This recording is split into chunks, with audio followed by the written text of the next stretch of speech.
Good day, everyone. My name is Dave Portner. MVP stands for Minimum Viable Product. It's a term coined by someone called Frank Robinson and recently popularized by a guy called Steve Blank and Eric Rice. Steve Blank is the founder of Epiphany, the guy that wrote 4 Steps to Epiphany. So, your MVP is simply the minimum product that validates learning about your full product. That is a product that has just enough features for you to be able to deploy it and learn about your full product. So you have this idea of XYZ that can do YZ. Then what you want to do is to build a product that has the minimum features for you to be able to test and see whether that your XYZ idea will work.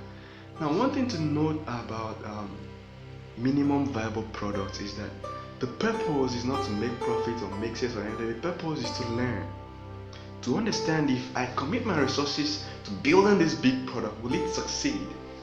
So every idea needs an MVP.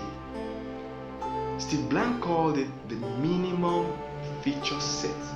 So it's not a minimum crappy set. Some people make that mistake. They think that MVP for their idea or their startup idea or their business or their product is just a crappy version of the real idea. No. MVP will fully and completely represent the full product. That you just pick the main features that will completely represent the full product. So if you're trying to build a big hot air balloon,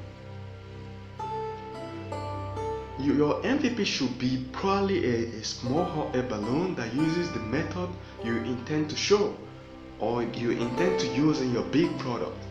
So you have this, instead of building the 30 meters hot air balloon, you just build a few centimeter hot air balloon that uses the same method. Okay, so if it's not complete, if it does not use the method effectively, it's not a hot air balloon. Some people come up with ideas of how to build cars that use solar panel, and then when they build it, the car doesn't drive, or the helicopter it doesn't fly. Some people build helicopters that never fly. No. If you have a new idea of how to build a helicopter, even if the helicopter you built is small, it should be able to fly using the method that you're trying to portray your new idea. So it's it's a product that has just enough features for you to demonstrate your full idea and nothing more. So if you're building a car that uses solar power panel, for instance, the car should not have radios, it should not have automatic wine glasses and stuff like that. It should not have tinted glass and stuff. It should just be a car that can drive using solar power panel. Simple. It may not even be a full car that a human can enter. Just a little car about this size is okay. But then it should use the technology you're trying to use.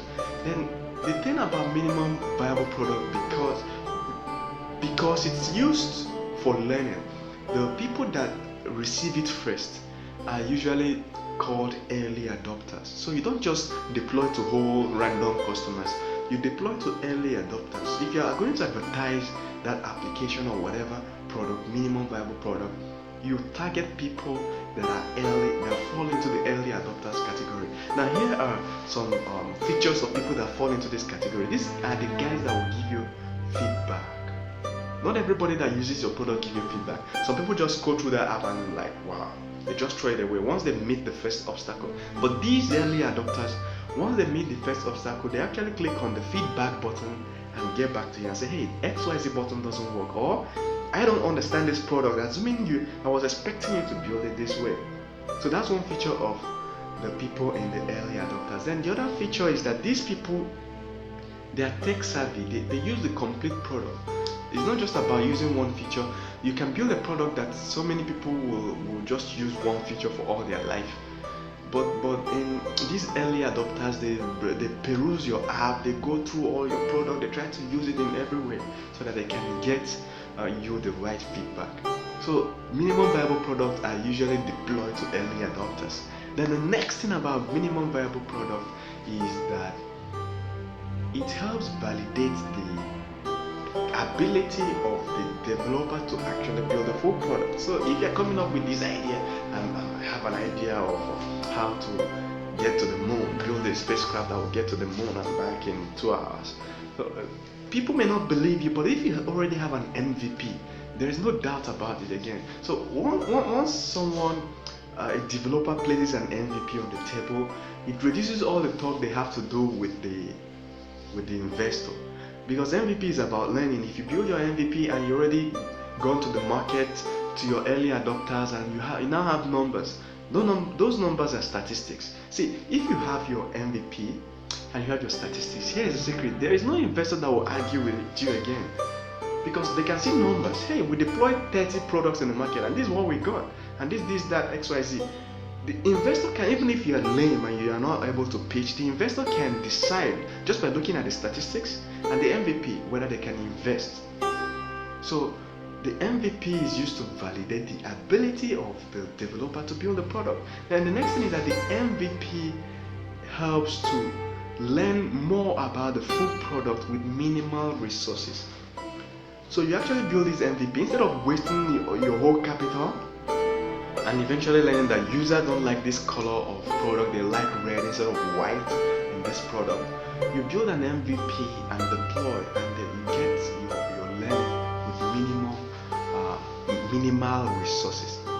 So thank you very much. I wish you success as you build your MVP. Don't go building that full product first. The first thing you should build is your minimum viable product and deploy to early adopters first. Get your feedback, and then before you can decide how to build and go on. So thank you very much. My name is Dave Partner. I've made many videos on startup. If you check the playlist for this video on YouTube, you'll see many videos, and like and share this video to your friends on social media. If you're on YouTube, there's a red button at the bottom, is a subscribe button. Click on it to subscribe to my videos, and so that you can get alert when next I make videos. Thank you very much. See you in the next video.